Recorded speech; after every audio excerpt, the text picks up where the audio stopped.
কয়েকজন এসে তাকে জোর করে যাই হোক এই ব্যাপারটাই বললাম ঠিক আছে বিএসএফদের সঙ্গে কথা হচ্ছে যে সন্ধ্যাবেলার দিকে কান্নায় ভেঙে পড়লো।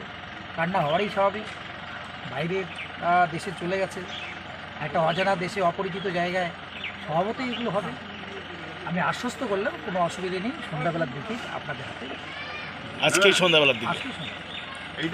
আন্দাজে বলেছেন তিনি, শুধু লোক দেখানো একবার এসেছেন, তারপরে আর খোঁজও নেননি। স্বরাষ্ট্র মন্ত্রক, কেন্দ্রীয় স্বরাষ্ট্র মন্ত্রকের সঙ্গে কোনো যোগাযোগও করেননি। শুধু আসলে তারা ভোটের সময় তাদেরকে চোখে পড়ে, বাকি সময় তাদের দেখা পাওয়া যায় না। তার এটা একটা জ্বলন্ত উদাহরণ। আমরা প্রত্যাশা করেছিলাম যে এখানে বিজেপির বিধায়ক রয়েছেন, কেন্দ্রে বিজেপি সরকার রয়েছে, তিনি প্রয়োজনীয় উদ্যোগ গ্রহণ করবেন, কিন্তু তিনি চরম ব্যর্থতার পরিচয় দিয়েছেন। এটা দুর্ভাগ্যজনক, কিন্তু সার্বিকভাবে সকলে পাশে ছিল, এটা একটা আমাদের কাছে বড় পাওয়া।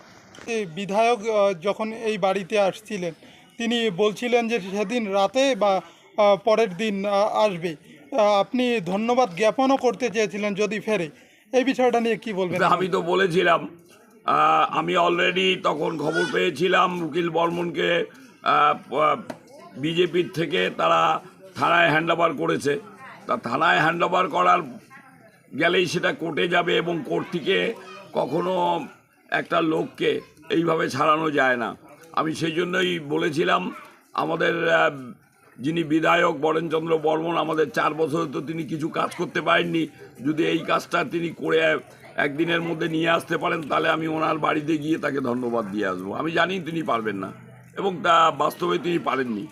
তিনি তাহলে আইন সম্বন্ধে কিছু জানেন না? নিশ্চয়ই তার আইন সম্বন্ধে একটা শিক্ষিত মানুষ, আমি ওই কথা বলবো না, একটু ভেবেচিন্তে কথা বলা উচিত বলে আমি মনে করি। এটা একটা সস্তা সান্ত্বনা দিয়ে গেলাম, আর সেটা হলো না। ওনার মতন লোকের পক্ষে এরকম সান্ত্বনা দেওয়া উচিত বলে আমি মনে করি না।